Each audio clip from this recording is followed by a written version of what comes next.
अस्सलाम वालेकुम स्टूडेंट्स, कैसे हैं आप लोग? उम्मीद है आप सब खैरियत से होंगे। आई am Saida Kamna Nadeem. I am your biology teacher for class 9th। Today we are going to discuss the classification of enzymes.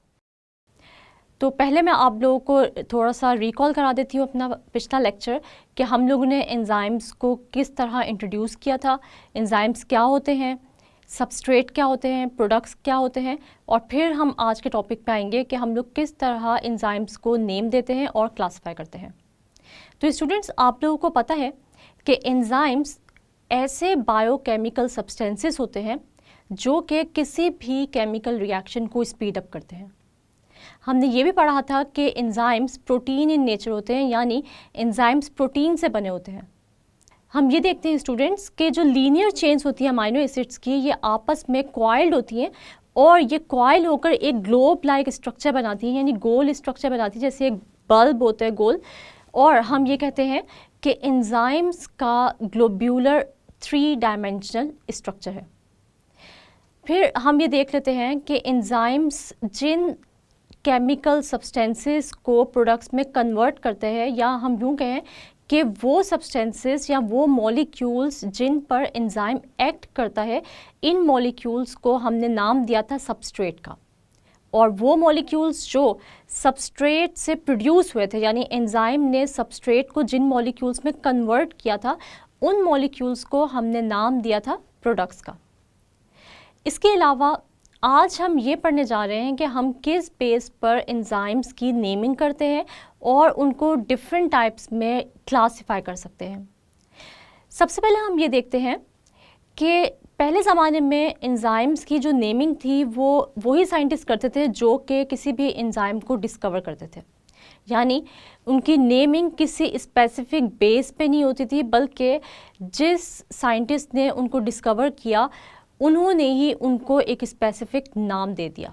जैसे हमने पढ़ा कि 1836 में थियोडर शेवॉन ने पेप्सिन को डिस्कवर किया था गैस्ट्रिक जूस में। शेवॉन ने 1836 में बताया कि गैस्ट्रिक जूस जो कि स्टमक के ग्लैंडुलर सेल्स रिलीज़ करते हैं, ये गैस्ट्रिक जूस एक एंजाइम पर मुश्तमिल होता है। ये एंजाइम हेल्प करता है प्रोटीन की डाइजेशन में, और इस साइंटिस्ट यानी शेवॉन ने डाइजेशन की ही बेस पर इस एंजाइम को नाम दे दिया पेप्सिन का।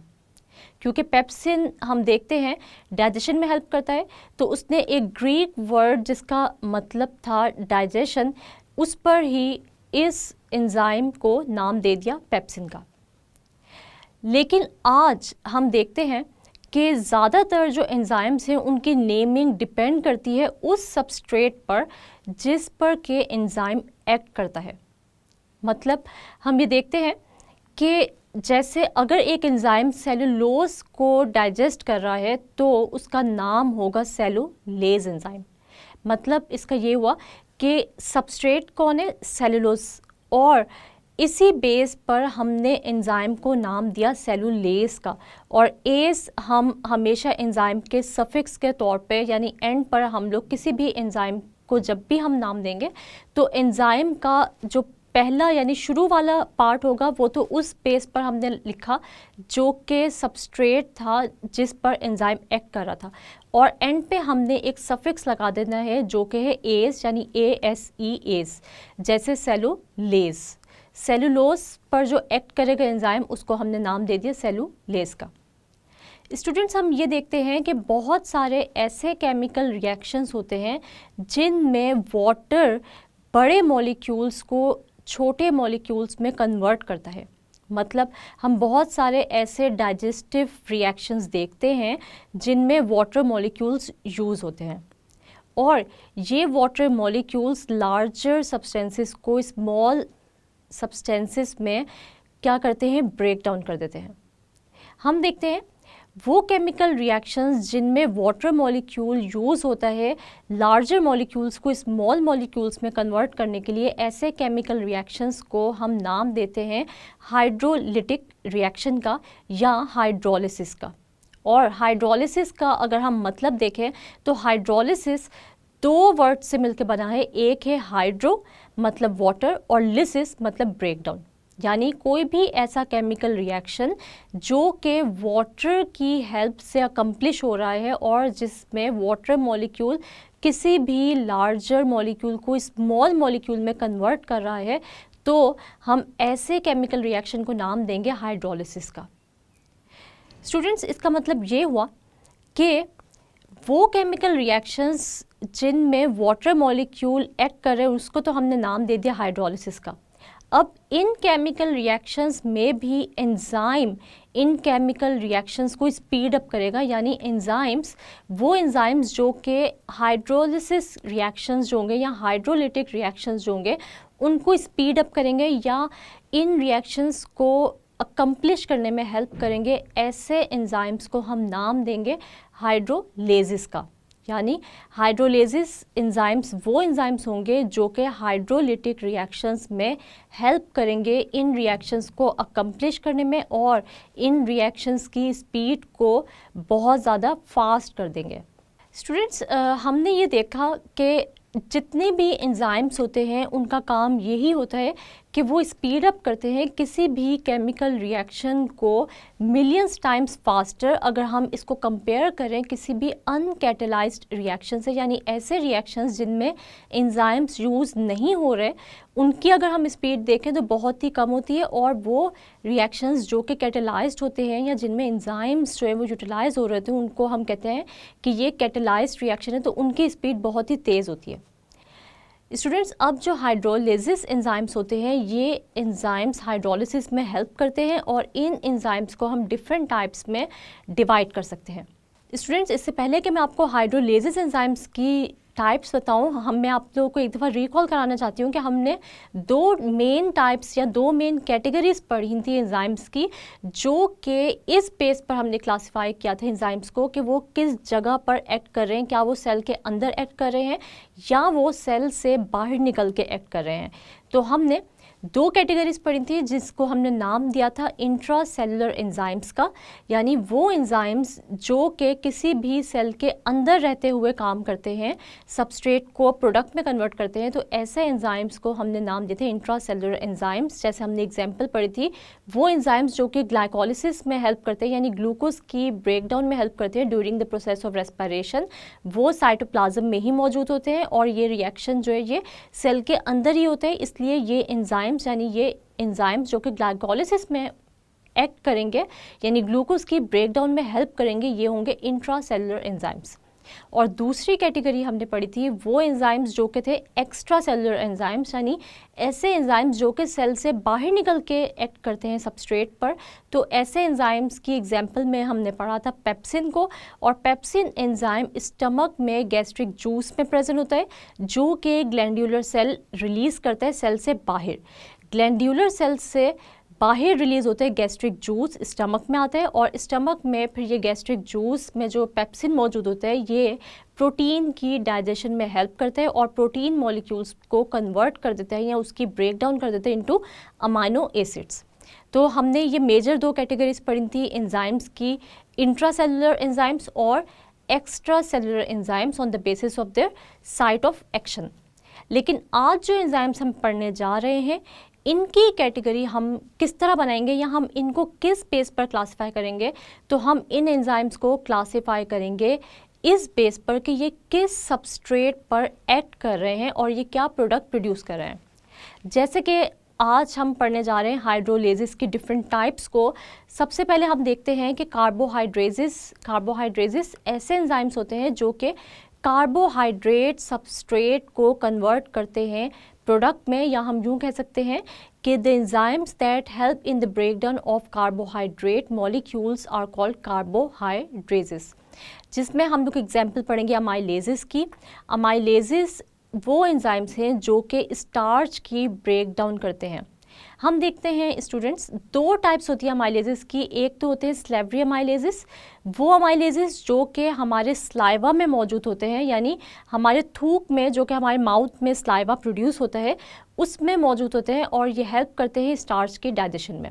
तो ऐसे एंजाइम, वो एंजाइम जो कि स्लाइवा में मौजूद है और स्टार्च की ब्रेक डाउन कर रहा है, तो ऐसे एंजाइम को हम नाम देंगे स्लेवरी अमाइलेज का।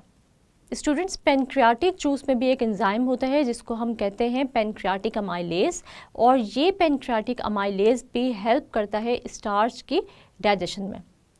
मतलब हमने ये देखा कि अमाइलेजेस ऐसे एंजाइम्स हैं जो कि किस सबस्ट्रेट पर एक्ट कर रहे हैं, यानी किस मॉलिक्यूल को कन्वर्ट कर रहे हैं प्रोडक्ट में। तो हम देखते हैं अमाइलेजेस स्टार्च को, यानी स्टार्च कार्बोहाइड्रेट की टाइप है, और स्टार्च की ये ब्रेक डाउन कर रहे हैं डिफरेंट प्रोडक्ट्स में। स्टूडेंट्स, इसके बाद जो हम टाइप पढ़ने जा रहे हैं वो है लाइपेजेस की। तो लाइपेजेस के नाम से आप लोगों के जहन में क्या चीज़ आती है? हम देखते हैं कि कुछ फैट्स मॉलिक्यूल्स होते हैं हमारी बॉडी में जिनको हम नाम देते हैं लिपिड्स का। और ये लिपिड्स जो हैं ये दो टाइप्स के हो सकते हैं। लिपिड्स जो है वो फैट्स भी हो सकते हैं, लिपिड्स जो है वो ऑयल्स भी हो सकते हैं। हम देखते हैं कि इन लिपिड्स की ब्रेकडाउन भी बहुत ही ज़रूरी है, क्योंकि जब भी हमें एनर्जी चाहिए, यानी हमारी बॉडी को एनर्जी चाहिए, तो इन लिपिड्स का टूटना बहुत ही ज़रूरी है।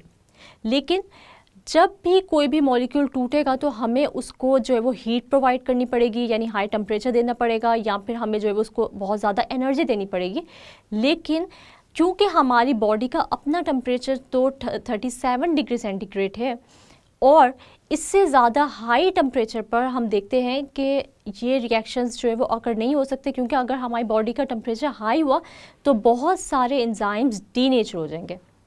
इसलिए हम ये देखते हैं कि हमारी बॉडी का अपना टेम्परेचर 37 डिग्री सेंटीग्रेड ही रहेगा, लेकिन ये एंजाइम्स उतनी एनर्जी जितनी कि किसी भी केमिकल रिएक्शन को करने के लिए चाहिए होगी उसको लो कर देंगे। जैसे हमने अपने पिछले लेक्चर में भी ये पढ़ा था कि एंजाइम्स का काम होता है किसी भी केमिकल रिएक्शन की एक्टिवेशन एनर्जी को लो करना।